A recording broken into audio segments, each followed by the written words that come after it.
Okay, good morning, everyone.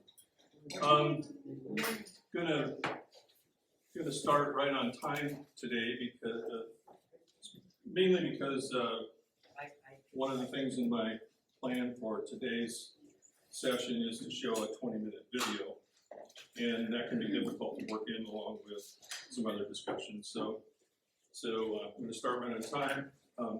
Excited to see all of you here. Really appreciate you coming to participate in this. And I do want it to be participatory and interactive to where I'm interested this is going to be a 5-part series starting today, running on consecutive Sundays. So I'm really interested in getting you talking with each other, doing some self-reflection, thinking about the topics that we're doing. For those of you who don't know, my name is Dan Husmann. I've been part of St. Stephen's Men's Group. I'm also team leader for our St. Stephen's anti-racism team. I'm a former educator. I retired from high school teaching in 2018. I was a business teacher. Before that, I was in business management for 26 years. So happy to be with you today. And sure enough, on cue, my laptop goes to sleep.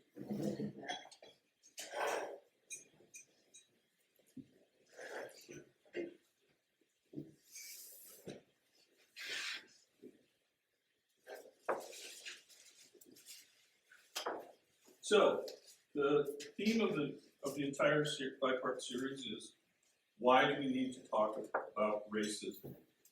And I think all of us are pretty aware of all the conversations that have been happening, especially in the media, on social media.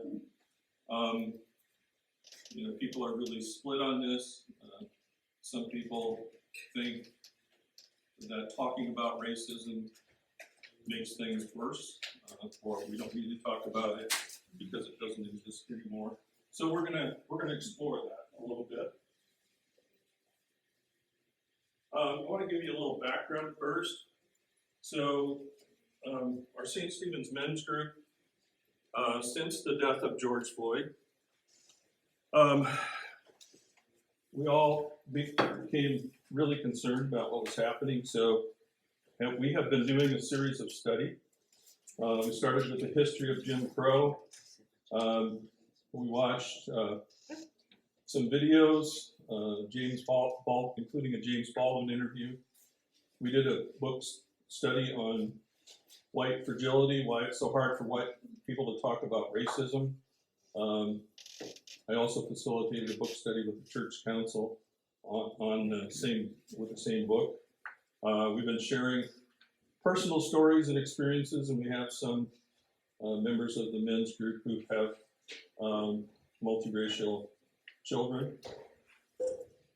We also have had discussions about opportunity gaps created by systemic racism. We really took a deep dive into the ELCA social statements because we wanted to know what's really our church's stance on that. And during this series, we're going to take a look at some of those. Then we did a study on the overt racism pyramid. During this 5-session series, we are going to dig into that pyramid pretty closely and have some discussions around that because it's really pertinent to what we're doing. And I just realized I'm standing right in front of the camera. And then we're currently almost finishing up a book study on My Grandmother's Hands by Resma Medican. Our St. Stephen's anti-racism team was formed in March of 2021. I gave you a handout on these. I'm not going to spend a lot of time going through them. You can look at them at your leisure, but has a list of what we see as our tasks, and then also what our first year goals are. One of the big goals we have is to educate our team members, and then also begin doing some learning and educating and talking within our congregation, which is why we're doing this 5-part series.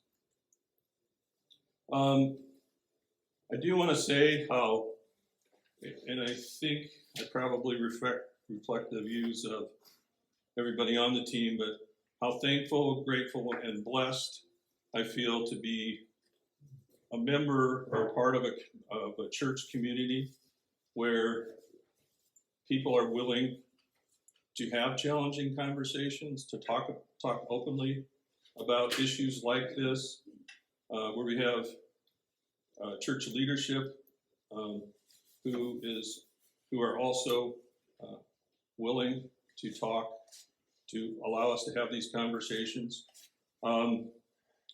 We recently, some members of our anti-racism team recently joined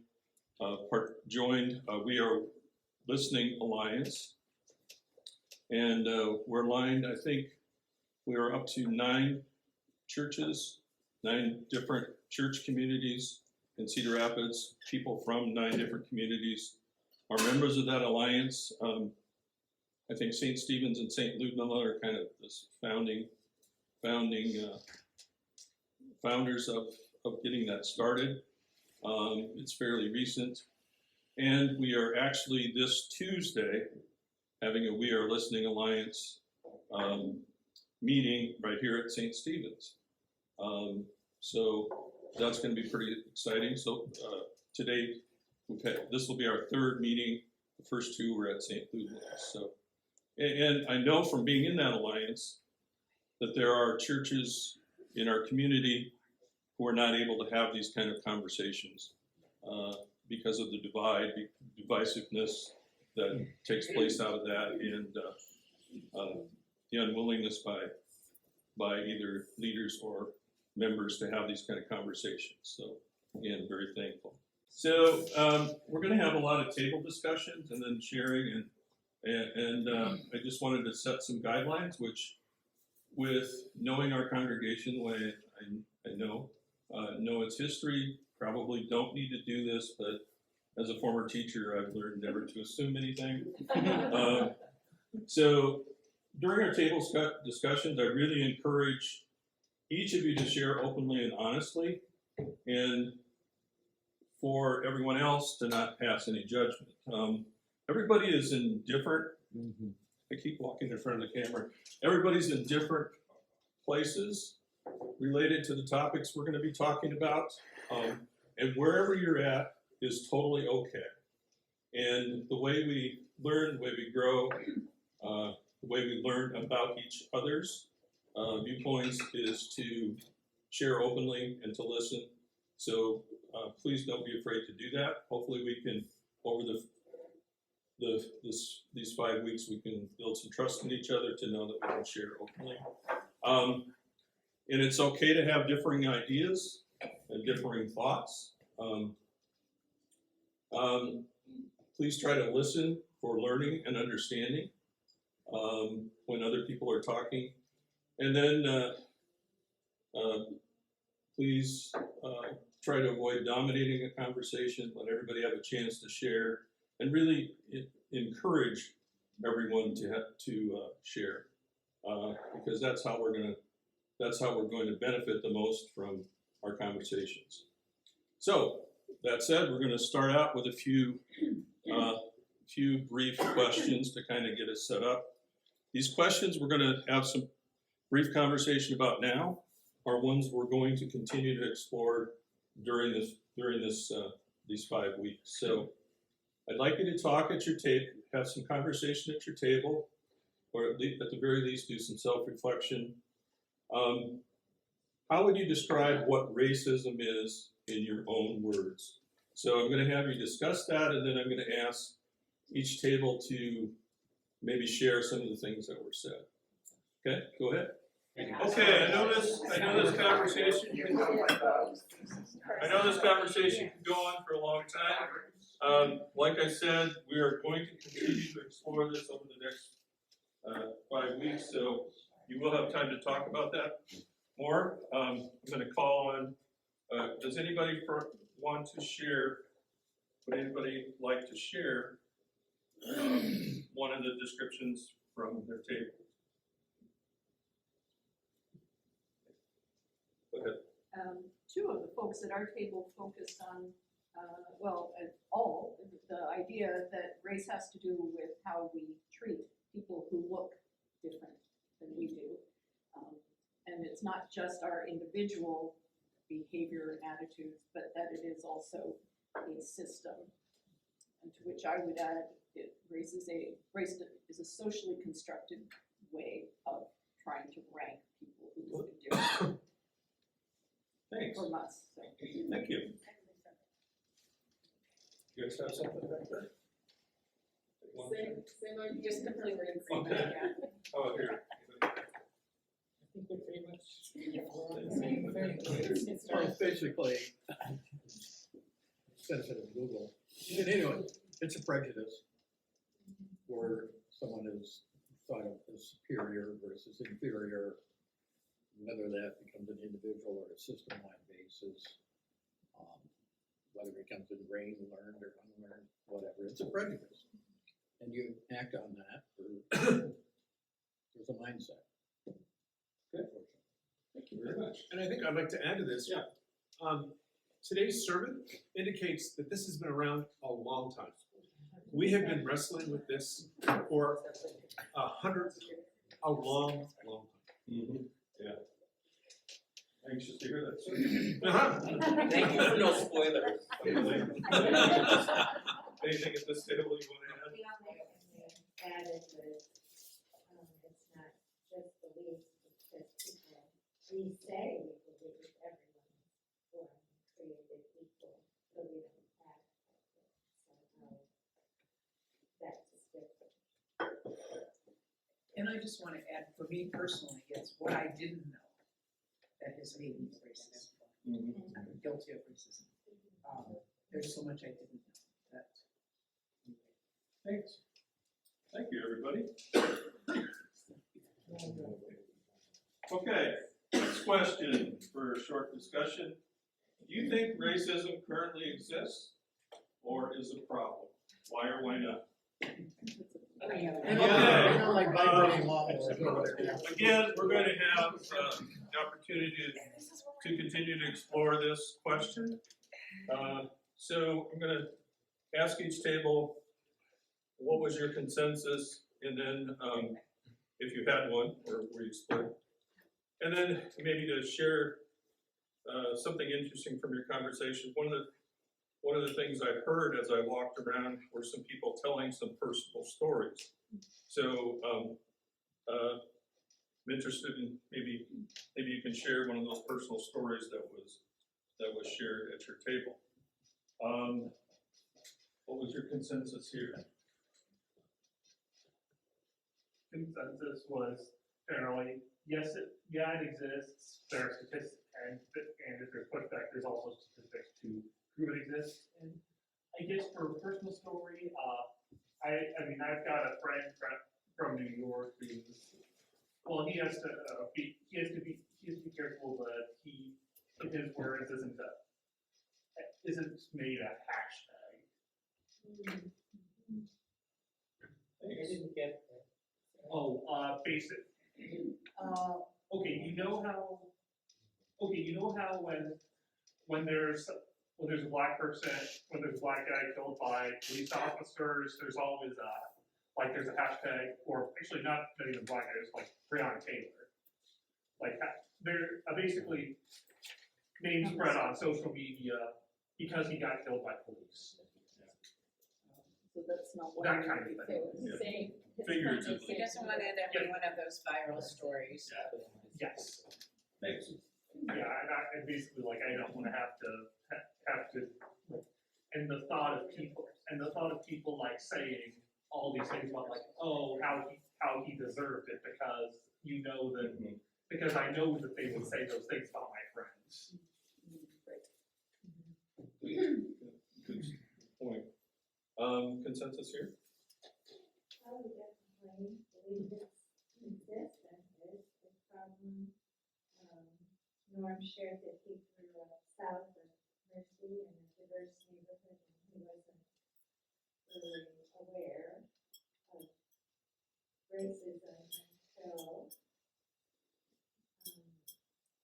a government official ordered motel be built on Mount Vernon Road for Black people because they were not able to ever get in any of the other existing motels. And he said that kind of was the beginning of waking him up to that there is a problem. Is that correct? Thank you. About this table, consensus and maybe a personal story. As far as, okay, the premise racism still exists, oh yes, definitely. As an attorney, I've seen situations where there's driving while black, where you'll have a higher percentage of minorities who get picked up in certain neighborhoods after certain times. And searches occurring where you may not have a search in another white operated vehicle. I mean, when where I grew up in a very, just when you use the word white, area, farm area. And so when I went to school down in Texas, you know, I'd run across, and actually in Seguin, Texas, you could go out and still see some of the slave houses where the slaves had lived during the Civil War. And had a friend who was from Kentucky, and hear the stories of his town where blacks weren't allowed into town after a certain hour. So, does it still exist? I think it still does exist. Thanks. This table, consensus and a personal story if you have one.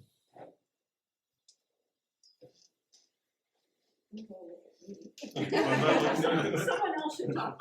So, our consensus was that yes, racism exists and it is a problem. And we actually talked about several different statistics that back that up. One thing we talked about was something that's become very apparent during the pandemic is a lot of essential workers are people of color, and for that reason, that contributes to them having been hit harder during this pandemic. Thank you. Side table? I'd say yes, our consensus is yes. I'd say it's something that's very alive and well and living and breathing and changing and adapting. I don't know, like a virus that makes a variant all the time. It seems to I'm be. sorry to be dark. And I think as long as we sit and we hear very polite, well-meaning comments, which we'll continue to hear, and I'm not criticizing anybody's belief for where they might be or their opinions, but we hear, I don't see that. I think we're past that. Look, we have elected Barack Obama, and these are positive, well-meaning comments, right? But as long as we hear that, it's very much that there's wanting to turn a blind eye to a problem as embedded as this. And as long as that's going on, that's a pretty good barometer that it's alive and well too. You don't have to see some really overt, ugly things that we think of as having only been 50 years ago or more. But So thanks for the teaser, Mike. We're going to explore some of those things when we look at the overt, covert racism here. Stable? I'll take it. Yeah, we agree that racism exists and have a number of examples. I don't think there's anything original to what other people have been saying, but responding to what Mike was saying, we were talking about how certain aspects of racism will be discovered to be, the public will discover them to be negative. So we'll make cosmetic changes to them so that we can feel better that we've addressed that problem. What would be an example? What you're talking about? Oh, I'm blanking on that, but, yeah, okay, yeah, redline, I mean, okay, so we don't redline anymore. But, Well, not it's not officially. red line. Yeah, I so mean, it's not it's official. disguised, yeah. Yeah. Yeah. On that, but it's Yeah. still. People still get steered. And so what I was thinking of an analogy, that this is like a virus. Kind of like what Mike was You- talking you about. can, you can get vaccinated against it, but the virus keeps on evolving. Yeah. And so it becomes immune to the vaccine. Yeah, I think that's a great analogy. Okay, this next question, I'm not gonna actually have you discuss. Yeah, that's right, yeah. This next question, I'm not gonna actually have you discuss right now. Is it important for us to talk about racism? We will talk about it, have some discussion about it at probably our next session. But it's a question that I want you to think about as we watch this video we're going to take a look at today. So just be thinking about this as you listen to this talk. This is a video testimony from a young woman named Carrie Garden Butler. I think she's in her mid-upper 20s. She was the keynote speaker at the George Floyd Remembrance Ceremony that took place as part of their Be the Light series at St. Luke's Catholic Church. And I want to thank St. Luke's for allowing me to share this video. And there's going to be an introduction of her that will tell a little bit more about her. So I'll just, instead of me doing that, I'll let the video do its thing.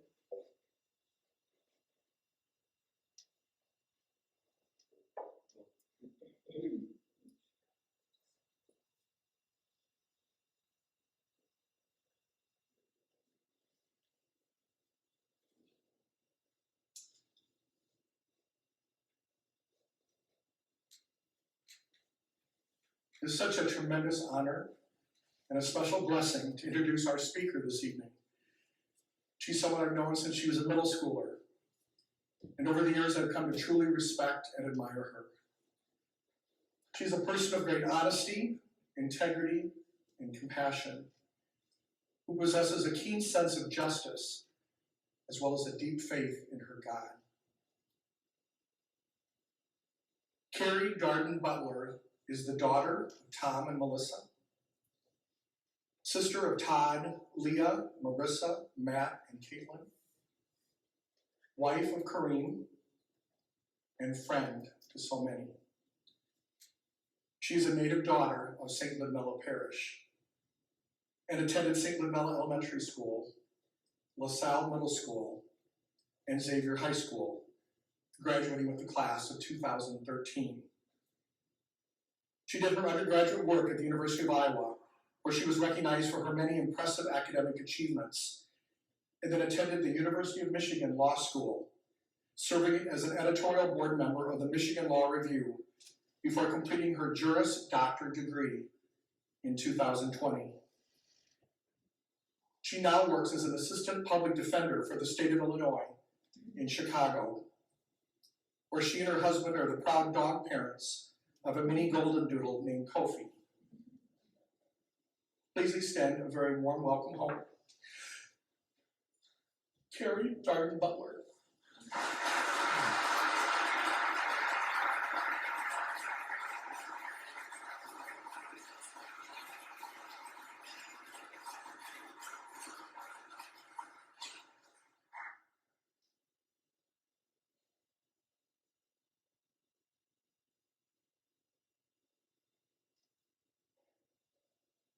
For that introduction, and thank you all for the warm welcome. It's really great to be back in my home. At this time last year, our country began what many have described as a racial reckoning. I'm sure everyone in this room watched in horror as a Black man's life was taken from him at the knee of a white police officer. And as I'm sure you all know, George Floyd was far from the first to experience that sort of brutal death in our lifetime and in the lives of our ancestors before us. I have no doubt that each of us in this room is disgusted by that part of American history. Disgusted that there is a need in this country for a museum dedicated to remembering the 4,400 Black men, women, and children who were lynched between 1877 and 1950.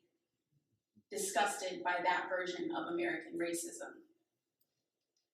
When I was sitting down to write this speech, I started making a list of each incident that I've experienced that would fall into that category: traditional, violent racism.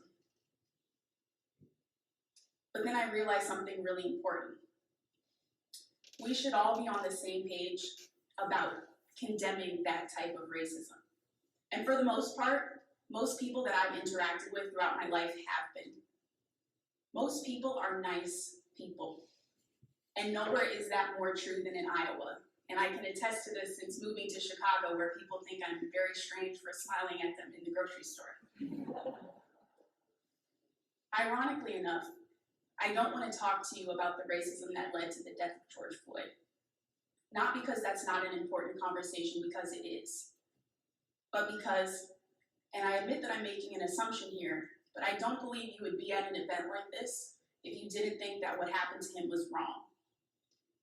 Instead, I want to pose this question to you, which may be a tougher one to work through.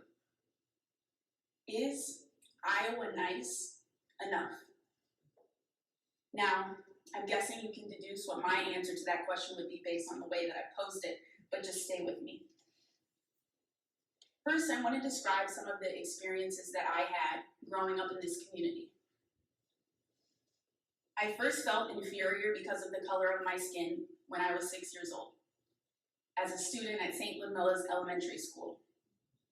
It's actually one of the first distinct memories I have. When I was in first grade, I was playing at recess, right outside on the playground, swinging on the swings, when two girls, who were actually my friends, ran up to me, called me Brownie, laughed, and ran back to the group of girls that were standing near the jungle gym. I distinctly remember the entire group of girls staring and laughing at me. But more than anything, I remember how that interaction made me feel.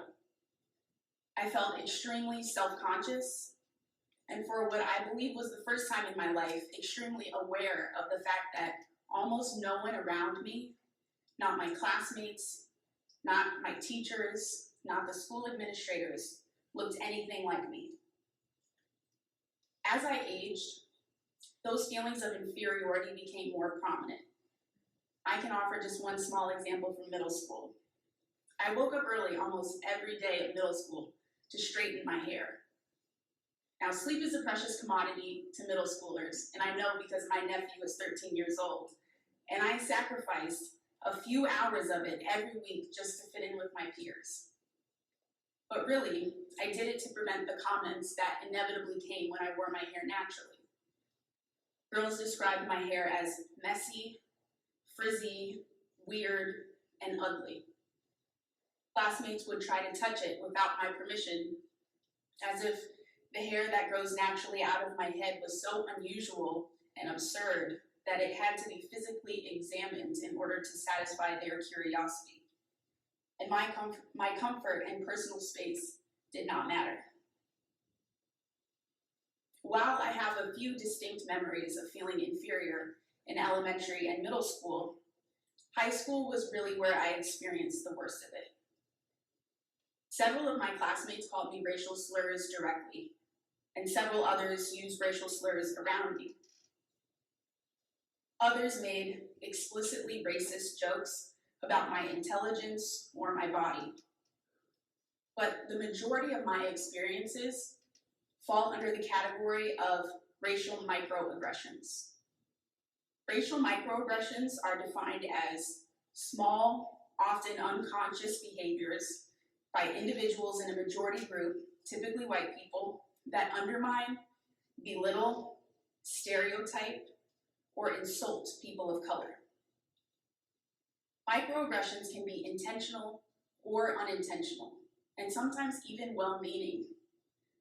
The important thing to understand, though, is that the impact is far more important than the intent. For example, a common microaggression that I experienced growing up from well-meaning individuals was, "You're really pretty for a Black girl." Now, the individuals who made these statements genuinely believed that they were offering me a compliment, but I can assure you, I never received it in the way that they intended.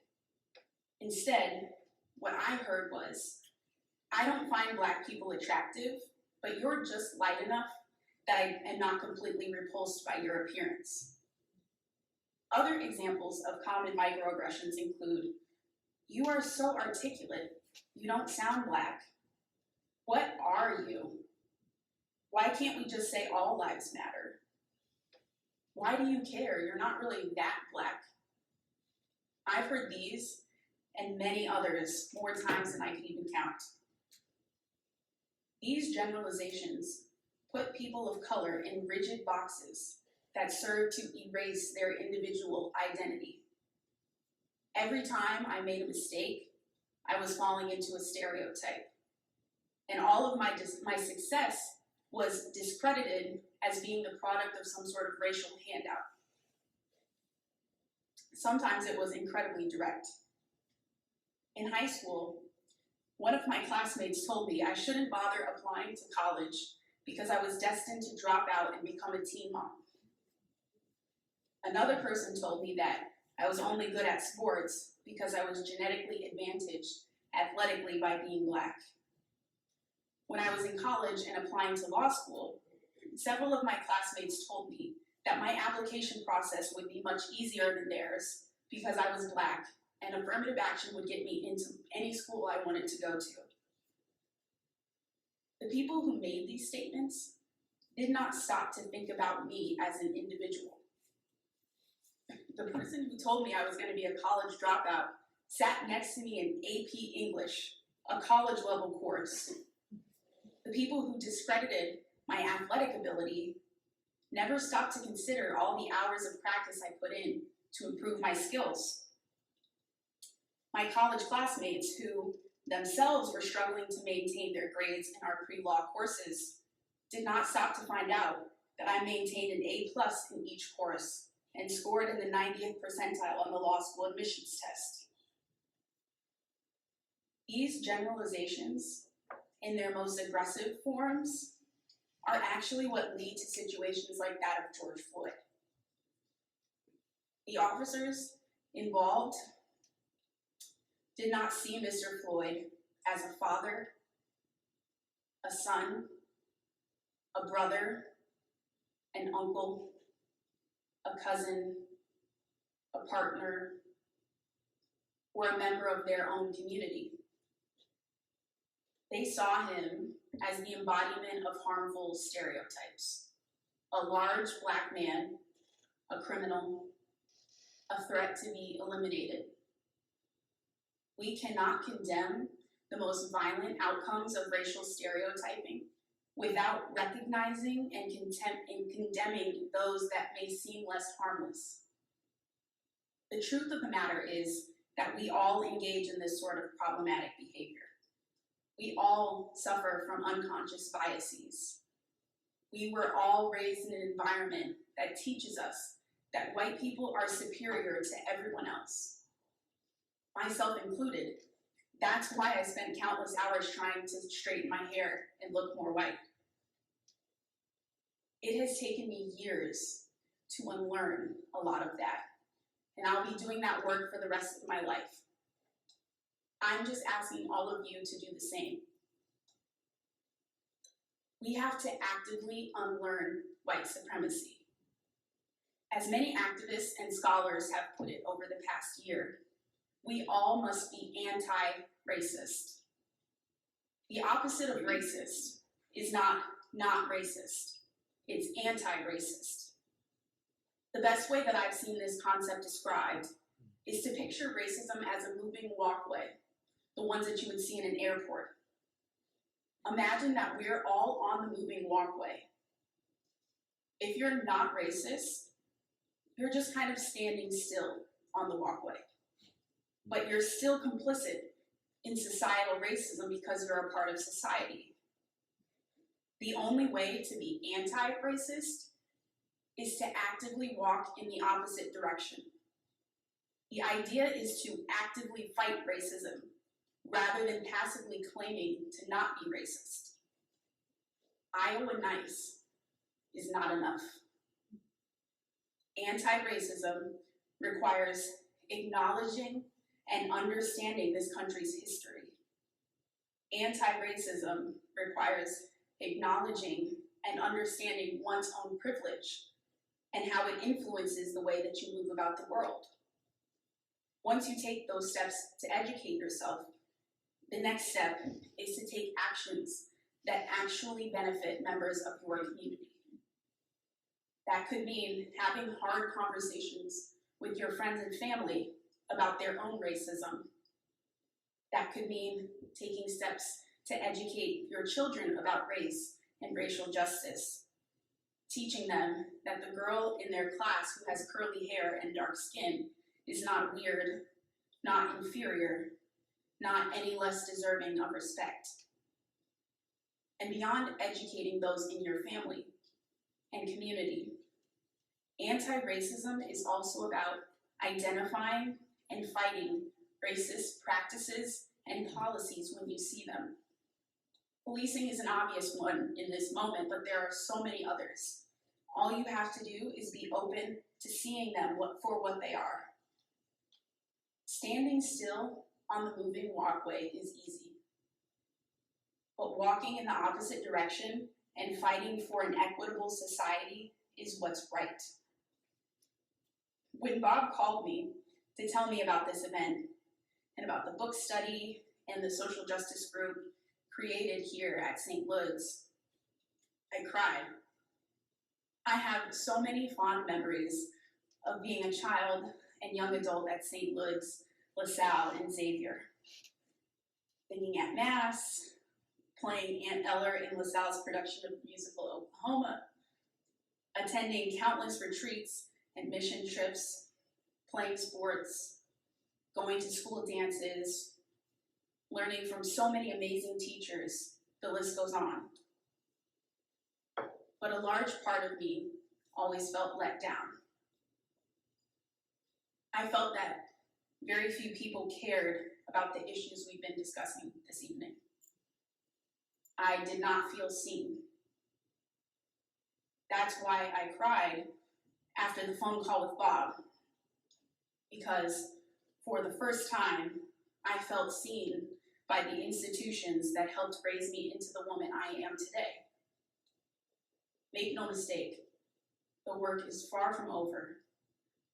But if you take away anything from the words I've shared this evening, let it be this. We are all human, and we can all do better. If you've engaged in problematic behavior in the past, made an ignorant comment, or made someone feel inferior because of their race, and we all have, you can still make it right. You can still learn from your mistakes and do better next time. It's never too late to learn. Educate yourself. Don't get defensive if someone else tries to help educate you, but don't expect people to educate you. Put yourself in other people's shoes. Acknowledge difference. Don't deny its existence. Don't play devil's advocate. Listen. Listen. Listen. It's not going to be easy. It will be uncomfortable, but it will be what's right. And at the end of the day, that's all that really matters. Thank you.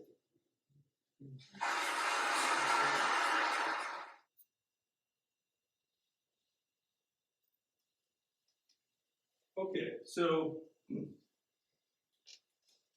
take a minute or so to kind of self-reflect on this question, on so much that you heard in the video, and I've watched that video multiple times, and I still get emotional and teary when I hear her words in her testimony.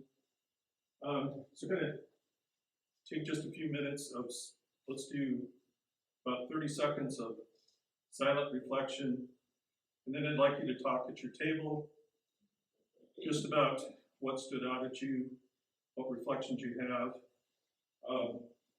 Maybe share what is there in this video that says it is important for us, all of us, to talk about racism. So we'll do 30 seconds, and then I'll tell you when that's up. Okay. Thank you for tackling that. I'll give you a minute or so to finish what you're talking about. And we really. Okay, I'm interested if you can give me a highlight of something that was So they really. shared at your table.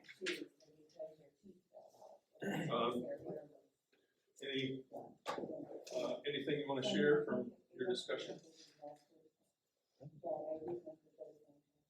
I think we were surprised that Xavier had so much of the racial. Yeah, so I admit that I fall in this category too of being naive to think that, well, these things don't happen at a Christian school. Do you think that this is just an issue in our community in the Catholic school system? No, but yes. Excellent observation, excellent comment, because sometimes that can be a surprise to us. We get into thinking and thinking that because we're in a group of Christians, that this kind of thing can't happen. What stood out at you? Anything that you guys talked about that you want to share? The importance of addressing microaggressions, and one person expressed just amazement at her result, her push, and her success that she can keep getting up and pushing forward. And then another person expressed some worry about hoping this isn't a flash in the pan that will go away too, because we addressed it in the 60s, we addressed it, and then it goes away, and racism continues. Yeah, and I think it goes back to that virus-like adaptation, and I think we as human beings kind of tend to get worn out and tired or bored with a certain cause or a certain topic, and then think we've got it fixed and we move on, and that's not something that we can do, I don't think, with this kind of topic. And you mentioned your table mentioned the microaggressions, and I think that's one really important reason why we need to have these conversations. Because like you said, a lot of times it's unintentional or maybe well-meaning. So we have to do some learning, listening, and self-reflection. Anything that your table would like to share? Something that gnaws at me a little bit is that I believe that with small children especially, there's a larger umbrella that we address in bullying. And that children of all races and colors take those kinds of comments. It doesn't mean push the comments to any less egregious. But they're teased because they aren't wearing the right kind of shoes, or they got their haircut done, or whatever. So all of those things is a larger issue. Yeah. But racism is a subset of that. Yeah. Of learning, helping our children learn to think of other people in the differences and where. This table, anything that you want to share? We talked a little bit about microaggressions as well, or examples of those. In particular, someone's hair is so much different, and bringing attention to it doesn't on the surface necessarily seem like it's something hurtful, but to hear somebody talk about how it actually made it feel, I think most people don't realize that. You guys back there, anything you want to share?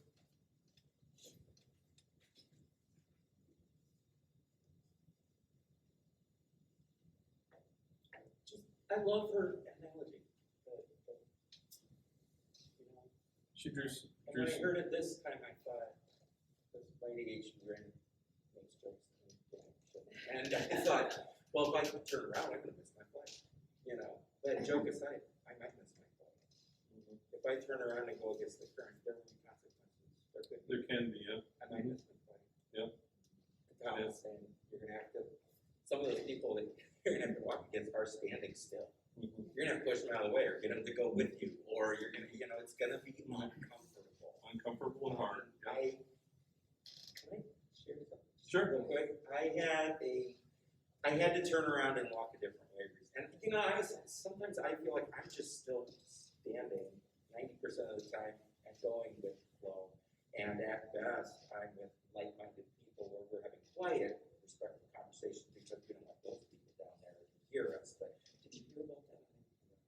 You know, but I'm not doing anything. But that's something. But still, I had to turn around and walk the other way. I had a friend where Tony and I were going to go to his birthday, and Tony had shared with me that my friend, who's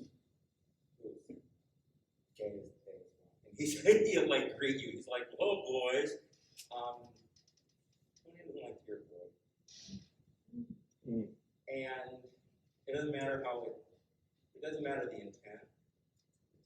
And I had to, before his birthday, I needed to go have a conversation, and I wanted to do it. And I thought, am I going to have a friend that I've known for 30 plus years say, how dare you, or you know what I mean? And you know what? It was okay. And we went to the birthday. And I think way later in the conversation at one point we said something about race or something, whatever. But it wasn't the greeting. You know what? And it might not sound like anything, but it was.